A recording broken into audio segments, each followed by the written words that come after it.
दोस्तों नमस्कार। स्वागत है आपका हमारे इस YouTube मंच पर। दोस्तों, जिस खेला का इंतजार पूरे देश में सबको था, यह खेला आखिर होगा कब? उस खेला की सारी डील अंदर खाने फाइनल हो चुकी है। कह सकते हैं कि औपचारिक ऐलान बाकी है।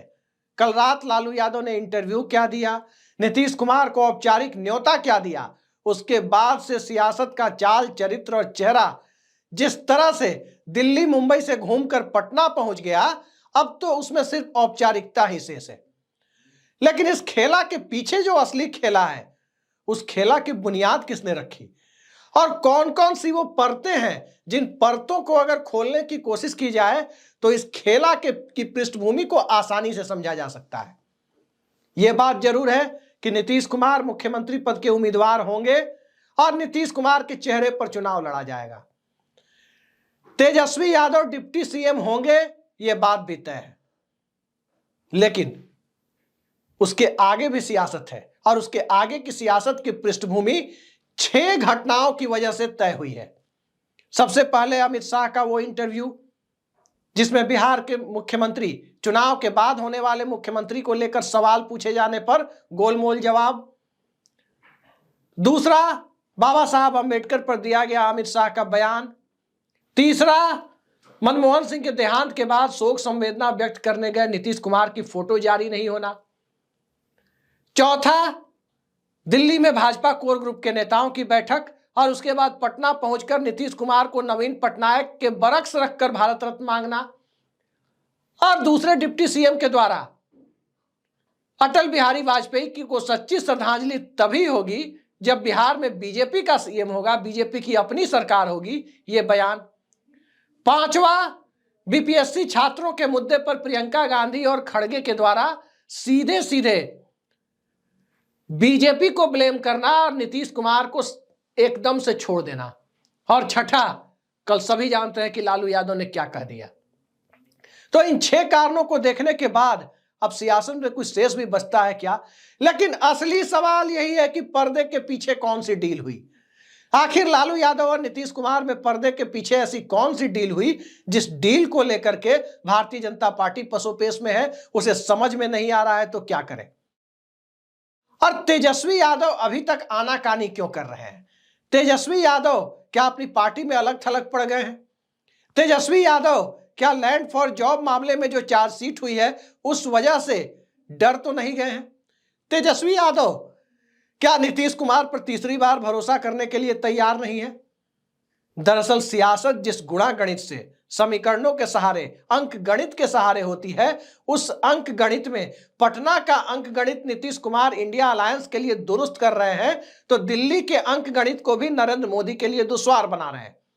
और नीतीश कुमार के बाद चंद्रबाबू नायडू, एकनाथ शिंदे और चिराग पासवान ने खेला कर दिया।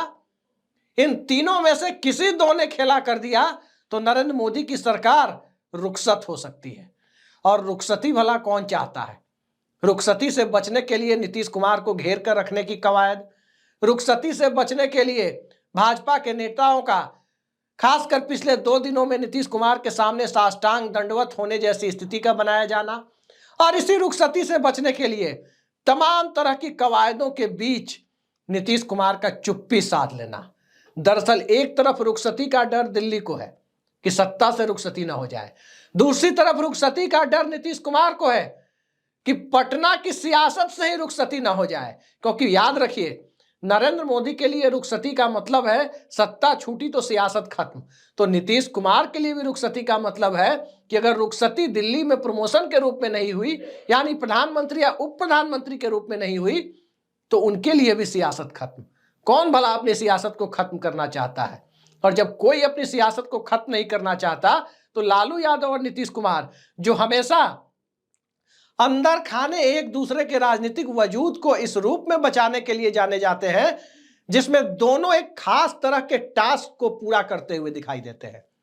लालू यादव जहां जिम्मेदारी उठाते हैं कि कांग्रेस पार्टी बिहार में खड़ी ना होने पाए, नीतीश कुमार जहां जिम्मेदारी उठाते हैं कि भारतीय जनता पार्टी खड़ी ना होने पाए। अब उसको खड़ी नहीं होने देने के पीछे कभी लालू यादव और नीतीश कुमार साथ हो लेते हैं तो कभी लालू यादव और नीतीश कुमार अलग भी हो जाते हैं, क्योंकि भारतीय जनता पार्टी कांग्रेस की तुलना में हिंदी पट्टी की राजनीति में आज की तारीख में बहुत मजबूत है। तो मजबूत ताकत से सीधे सीधे लड़कर ही मुकाबला नहीं किया जाता, बल्कि मजबूत ताकत के माथे पर चढ़कर भी बिल्कुल हाथी के महावत की तरह, जी हां, हाथी के महावत की भूमिका में कई बार बीजेपी के माथे पर चढ़कर नीतीश कुमार उसके साथ हो लेते हैं।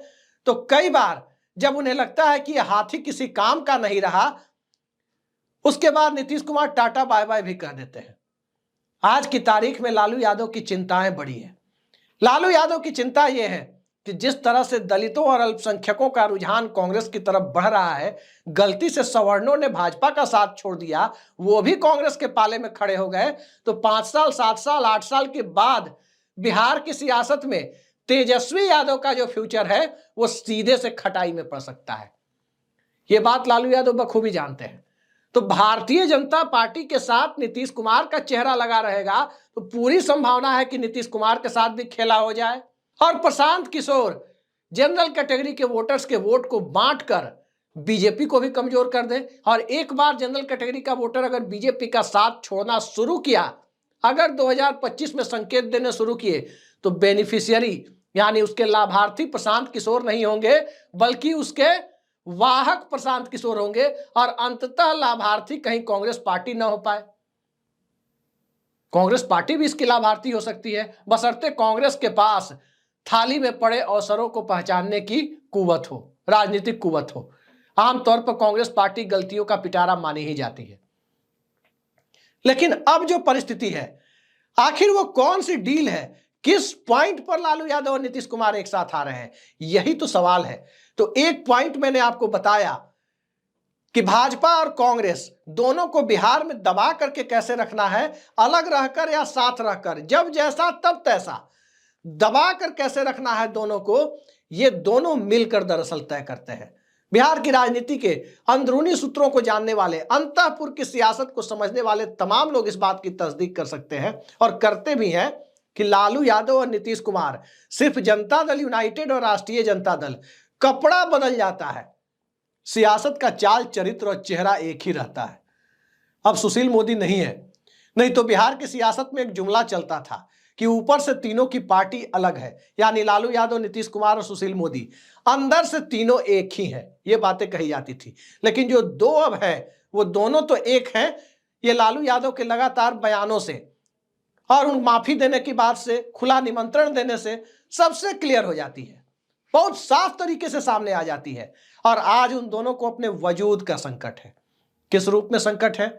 भारतीय जनता पार्टी अब पिछड़ा पिछड़ा भी करने लगी है, कमंडल के साथ मंडल की सियासत भी खेलने लगी है। भारतीय जनता पार्टी एनडीए में कई सारी पार्टियों को लेकर आ गई है और उन पार्टियों को 2005 और 10 के चुनाव की अगर बात करें, उस नजरिए से देखें तो बीजेपी तो 102 सीटों पर तब लड़ी थी, वो संभव है कि 102 सीटों पर फिर लड़े, लेकिन जेडीयू जो 141 सीटों पर लड़ी थी, तमाम छोटी पार्टियों को जो सीटें देंगी उन्हीं 141 में से काट करके सीटें देगी और फिर वो सब उसके पीछे बिहार के संजय निषाद, बिहार के ओम प्रकाश राजभर, बिहार के जयंत चौधरी बनकर खड़े हो जाएंगे। चाहे वो चिराग पासवान की पार्टी हो, चाहे वो जीतन राम मांझी की पार्टी हो, चाहे वो पार्टी उपेंद्र कुशवाहा की हो। अगर मुकेश सहनी की पार्टी आ गई तो वो भी हो सकती है। ये बात नीतीश कुमार भी समझ रहे हैं और उनसे ज्यादा बेहतर तरीके से लालू यादव समझ रहे हैं। लालू यादव के लिए बेटे को मुख्यमंत्री पद तक पहुंचाना प्राथमिकता है और वो प्राथमिकता नरेंद्र मोदी के प्रधानमंत्री रहते हुए तभी पूरी हो सकती है जब नीतीश कुमार आशीर्वाद दें। नरेंद्र मोदी के सहारे दरअसल आरएसएस और भाजपा ने साधा क्या है? तो नरेंद्र मोदी के सहारे आरएसएस और भाजपा ने वही साधा जो अटल आडवाणी के चेहरे पर वो साध नहीं पाई, यानी नॉन डोमिनेंट ओबीसी वर्ग के बीच गैर प्रभुत्वशाली ओबीसी समाज। याद रखिए, यादव, कुर्मी, कुशवाहा जैसे हिंदी भाषी भारत के प्रभुत्वशाली ओबीसी समाज की बात मैं नहीं कर रहा, लेकिन नॉन डोमिनेंट ओबीसी, ज्यादातर तबका उसका ईबीसी में है, उन वोटर्स के बीच में भारतीय जनता पार्टी को आक्रामक तरीके से घुसना था। और इसके लिए जरूरत किसकी थी?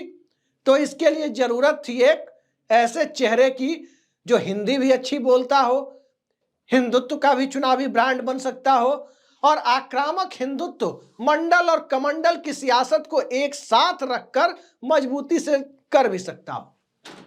और उसके लिए नरेंद्र मोदी मुफीद लगे, नरेंद्र मोदी आ गए। अब जब नरेंद्र मोदी आ गए तो एक तरफा गैर यादव ओबीसी वर्ग के वोटर्स को भाजपा के पाले में जाने से रोकने के लिए बीच में एक बफर जोन जैसी पार्टी होना जरूरी है, और वो बफर जोन जैसी पार्टी की भूमिका नीतीश कुमार की है।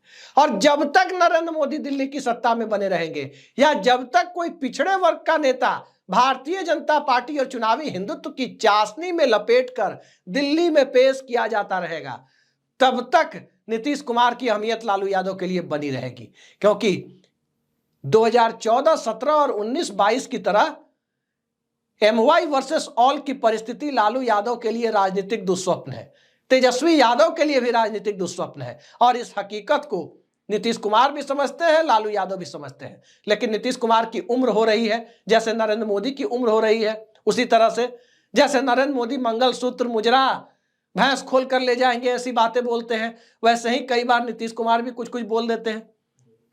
अब सवाल यह उठता है कि जब इन लोगों की उम्र हो रही है तो अगली पीढ़ी तो आनी चाहिए। अगली पीढ़ी का उचित वक्त कब, यानी बिहार की सियासत में खुलकर कहें तो उचित वक्त कब, जब बिहार की राजनीति नीतीश कुमार के आगे जाएगी, यानी चिराग पासवान, तेजस्वी यादव, सम्राट चौधरी, ये सब जो चेहरे दिखाई दे रहे हैं, इन सब के बीच बिहार की राजनीति जाएगी, वो उचित वक्त कब होगा। स्वाभाविक है कि जब तक नरेंद्र मोदी ऊपर बैठे रहेंगे तब तक लालू यादव के लिए नीतीश कुमार मजबूरी बने रहेंगे। और अभी अंतःपुर से जो खबर है, अंदरूनी सूत्रों से जो खबर है, वो यही है कि 2028 को लैंडमार्क बनाया जा रहा है। जी हां, अगर 2028 तक नरेंद्र मोदी की सरकार चलती रही, वैकल्पिक सरकार नहीं बन पाई दिल्ली में, कांग्रेस पार्टी अपने नेतृत्व के लिए अड़ी रही, किसी क्षेत्रीय दल के हाथ में सत्ता देकर, तात्कालिक रूप से नेतृत्व देकर 1979 और 1990 या 1996 वाले फॉर्मूले से कांग्रेस बचती रही, तब तो 2028 तक भी मोदी सरकार चलती रहेगी, यह भी तय है। और मोदी सरकार चलती रहेगी तो नीतीश कुमार के साथ 2028 में सत्ता तेजस्वी यादव को सौंपकर राज्यसभा जाने के एक विकल्प को काफी गंभीरता से देखा जा रहा है। क्योंकि वो विधानसभा जा चुके हैं, विधान परिषद जा चुके हैं, 6 बार लोकसभा भी जा चुके हैं, राज्यसभा कभी गए नहीं है। और 28 में यदि नीतीश कुमार राज्यसभा पहुंचते हैं तो 2034 तक दिल्ली की सियासत के खेल में वो बने रह सकते हैं, अगर विपक्षी दल उन्हें बनाए रखना चाहे तो। 28 तक के लिए क्या तेजस्वी यादव और लालू यादव नीतीश कुमार को अभयदान देने के फॉर्मूले पर चल रहे हैं, ताकि तेजस्वी यादव की पॉलिटिकल ग्रूमिंग भी, एडमिनिस्ट्रेटिव ग्रूमिंग भी, प्रशासनिक अनुभव भी नीतीश कुमार के साए तले बतौर डिप्टी सीएम तय हो। एक ही ये पक्ष सामने आ रहा है। लेकिन नीतीश कुमार हटेंगे तो नायडू भी हटेंगे, जो संभावना जताई जा रही है, मोदी सरकार भी खतरे में पड़ेगी। अब एक और सवाल इसके साथ उठता है, वो सवाल यह है कि आखिर बिहार में खेला किस दिन होगा। याद रखिए, इस विधानसभा में, यानी 2020 से अब तक जो विधानसभा चल रही है, चिराग मॉडल वाले विधानसभा चुनाव के बाद की परिस्थिति में, उसमें मुख्यमंत्री तो बने रहते हैं, जब भी खेला होता है मुख्यमंत्री वही रहते हैं, विधानसभा अध्यक्ष और डिप्टी सीएम बदल जाते हैं। बीजेपी ने 2 बार एक एक जोड़ा डिप्टी सीएम बनाए। एक जोड़ा डिप्टी सीएम 2020 में बनाए थे, सुशील मोदी की जगह तारकिशोर प्रसाद और रेणु देवी। फिर तेजस्वी यादव आए, फिर 2024 में बीजेपी ने एक जोड़ा नए डिप्टी सीएम बनाए, सम्राट चौधरी और विजय सिन्हा। तो एक जोड़ा डिप्टी सीएम की प्रक्रिया से निजात पाकर नीतीश तेजस्वी की सरकार उस दिन सामने आने की संभावना जताई जा रही है जिस दिन बजट सत्र की तारीखों का ऐलान जो होगा उससे 14 या 15 दिन पहले। अब 14-15 दिन पहले क्यों? दरअसल बिहार में विधानसभा अध्यक्ष भी बदलते हैं डिप्टी सीएम के साथ। सत्ताधारी दल अपना स्पीकर लेकर आता है या सत्ताधारी गठबंधन। अभी बीजेपी के नंद किशोर यादव डिप्टी विधानसभा के स्पीकर हैं, उन्हें पद से हटाने के लिए 14 दिन पहले नोटिस दिया जाता है। स्वाभाविक है कि बिहार में खेला हो जाए और विधानसभा का सत्र आयोजित हो जाए और उस सत्र की अध्यक्षता नंदकिशोर यादव को करने को मिले, ये न तो तेजस्वी यादव चाहेंगे, न लालू यादव चाहेंगे, और नीतीश कुमार तो कतई नहीं चाहेंगे। तो 14 दिन पहले नोटिस देकर 14वें दिन ही विधानसभा की कार्रवाई शुरू की जाए। 2024 में जैसा हुआ जनवरी में, जैसा 2022 में हुआ, उसी तरह से तो खेल नहीं होगा। जैसे 28 जनवरी को खेल शुरू हुआ, 28 जनवरी को पिछली बार खेला हुआ, उसके बाद विधानसभा अध्यक्ष अवध बिहारी चौधरी जो आरजेडी के थे, उन्हें हटाने का नोटिस दिया गया, और ठीक उस नोटिस के 14वें दिन विधानसभा की बैठक हुई। क्योंकि जो परंपरा है, जो संवैधानिक प्रावधान है, उसके मुताबिक जिस स्पीकर के खिलाफ अविश्वास प्रस्ताव का नोटिस होता है, वो सदन की कार्रवाई जिस दिन उसकी सुनवाई होती है उस दिन नहीं करते। अब 14वें दिन तो सुनवाई होनी ही है, बीच में नहीं हुई तो, और 14वें दिन वो अध्यक्षता कर नहीं सकते।